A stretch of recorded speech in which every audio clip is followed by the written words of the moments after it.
Night falls fast, cold biting at your skin, and you're lost in a dense forest with nothing but the clothes on your back.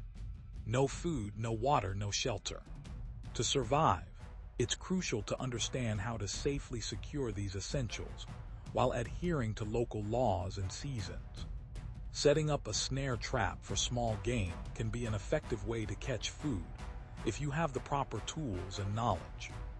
However, it's vital to know that trapping is regulated by strict rules in most areas, including licensing requirements and restrictions on certain species. Always check your local regulations before attempting any trapping methods. If legal, constructing a snare requires specific materials like wire or strong cordage to ensure it's humane and effective. Remember, never set traps without proper training, and always prioritize ethical wildlife management practices. No knife, no matches, no light. What now? You've taken a wrong turn and found yourself on an isolated path deep in the woods, far from any trails or campsites. As night falls and panic begins to rise, remember that staying calm is crucial for survival. Setting up a snare trap can be a viable option to catch small game for food if you're knowledgeable about local wildlife laws and regulations. To legally set snares for small game in most areas, you need the appropriate hunting license and must follow specific rules on location, type of bait, and frequency of checks, among other requirements. Always check your state's Department of Natural Resources or Fish and Wildlife website before setting any traps to ensure compliance with local laws. If it's legal where you are and you're prepared, here is how to set a simple snare. 1. Use wire or strong fishing line for the trap. 2. Secure one end around a sapling and create a loop from the other end that will tighten when an animal pulls on it. 3. Place the snare in areas with clear signs of small game activity, such as tracks, droppings, or feeding spots.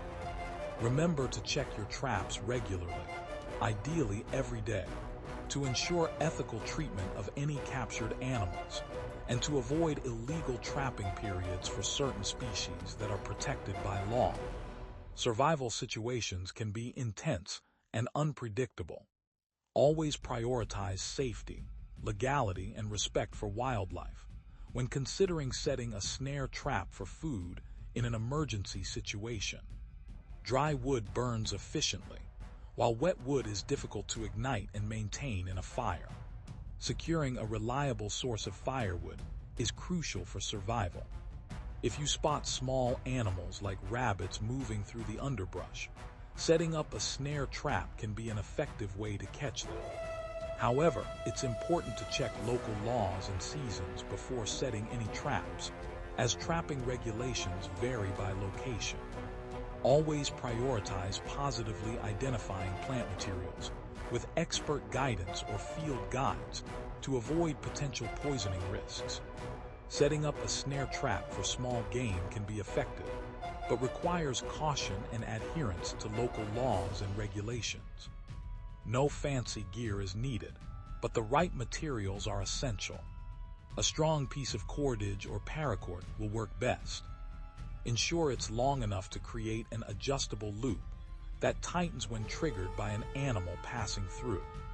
Remember, snaring without proper licensing can be illegal, so always check local regulations before setting any traps. Step 1. Ensure you have all necessary materials, including appropriate tools and dry cordage or wire for the snare. Check local laws and regulations regarding trapping. Obtain any required licenses, and identify areas where small game is abundant but not protected by conservation status. Building a fire can provide warmth and light, helping to maintain your focus, but it's crucial to adhere to leave no trace principles and avoid starting fires in prohibited or ecologically sensitive areas. Step 2. Scout for game paths. Look for tracks, droppings, or flattened vegetation. Small animals tend to use specific routes frequently, making these areas ideal for setting traps. However, ensure you are familiar with local wildlife regulations and seasons before placing any traps. Now, here's how you set a snare. First, select a sturdy yet flexible branch that can securely support the weight of an animal without snapping.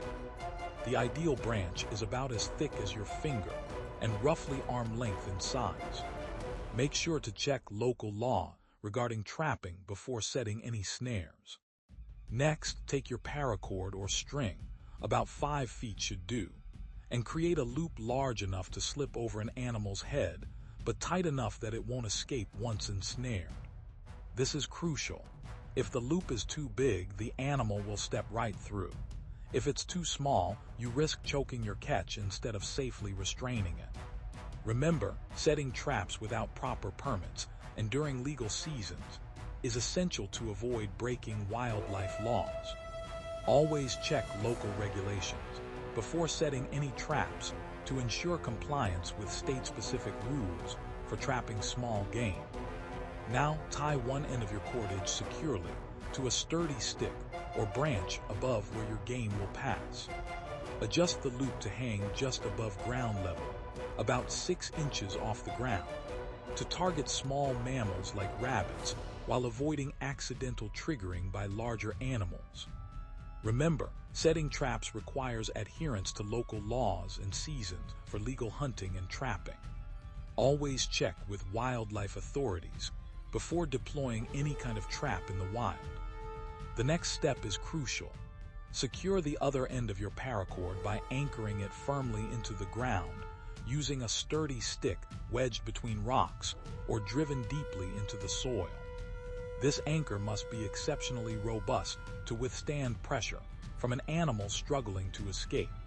Remember, trapping is highly regulated and varies by location. Always check local laws before setting any traps. Subject: how to set a snare trap for small game safely. Here's a tip. Setting 2 snares at different heights can increase your chances of catching small game. Place one low to the ground, around rabbit hopping height on a path, and another higher up near branches where squirrels might jump. However, be aware that trapping is regulated by local laws, so always check for permits and seasons before setting any traps. Also, ensure you know how to ethically and humanely set snares to avoid injury or unnecessary suffering to the animals. Now head back to your campfire. The warmth and light provide crucial safety at night. Ensure you have plenty of dry wood nearby and keep your fire tended with care. Remember, nighttime is when predators are most active, so staying close to the safety of your fire is essential. Your stomach growls as darkness thickens around you, and securing a meal seems urgent. However, setting effective snare traps requires adherence to local laws and ethical considerations. Before proceeding, ensure that trapping is legal in your area and that the species you intend to trap isn't protected.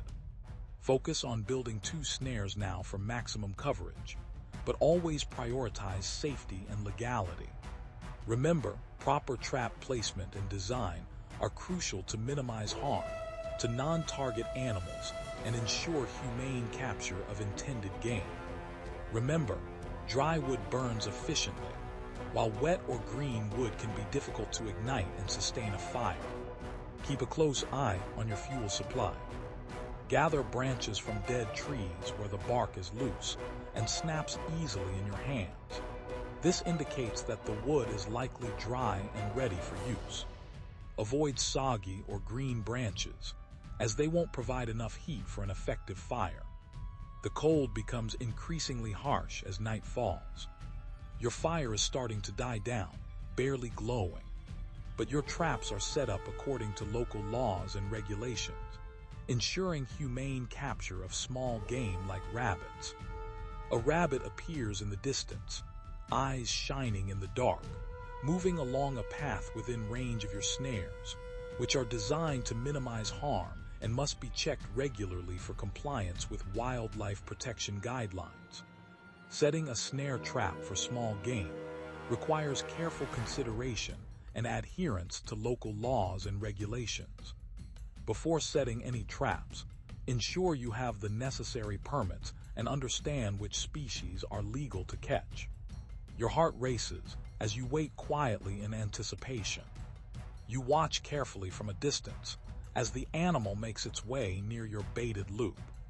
If everything is set correctly according to wildlife guidelines and safety protocols, it's a tense moment waiting for the game to trigger the trap. Success. But don't move just yet. Keep quiet and still so the animal doesn't sense danger and tries to escape. Move slowly and calmly as you approach. Make sure you have everything ready before releasing your grip. Keep one hand free for safely securing the trap, and the other for handling the animal humanely and according to local laws and regulations. Quickly but carefully, approach the trapped animal from behind or the side where it cannot see you. Handle it firmly but gently. Do not grasp it too tightly, as this can injure or stress the animal further. It's important to release the trap and handle the animal with care to minimize harm. Remember, trapping is regulated by local laws, so ensure you have the necessary permits and are adhering to legal requirements for humane treatment of wildlife. Once you've got your rabbit in the snare, the real work begins. There's no time for celebration. You need to process your catch quickly and safely before the temperature drops further at night. Remember, trapping is subject to local laws and regulations, so always ensure you have the proper permits and are aware of any seasonal restrictions. First thing, check if the animal is severely injured by looking for broken bones or visible signs of harm. If it appears to be badly hurt, you should consider releasing it and finding another source of food.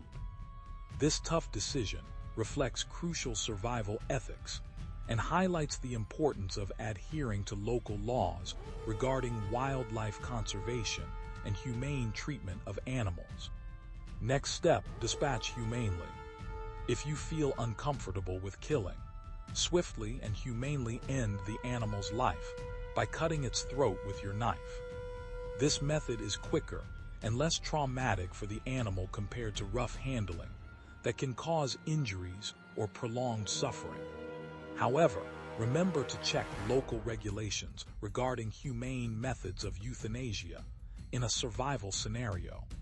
Now comes gutting and cleaning the meat from the bones. Find a clean spot away from your fire to avoid contamination. Use your knife carefully, making incisions along the belly from head to tail. Be precise. One wrong cut could ruin your meal or worse, cause infection in an open wound.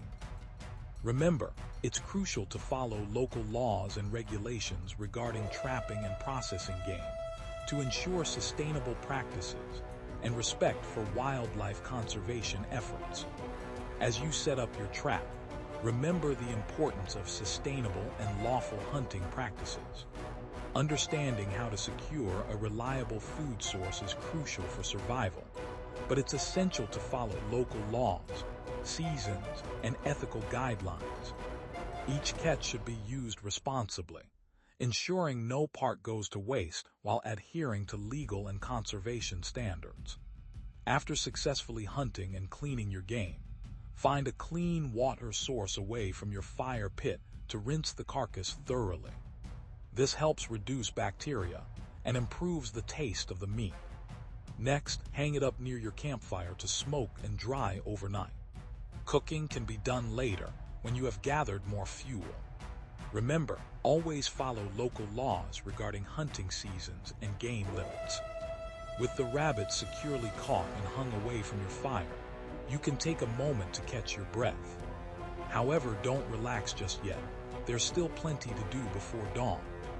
Remember, setting traps for small game requires compliance with local laws and regulations, including obtaining necessary permits and adhering to specific seasons and limits.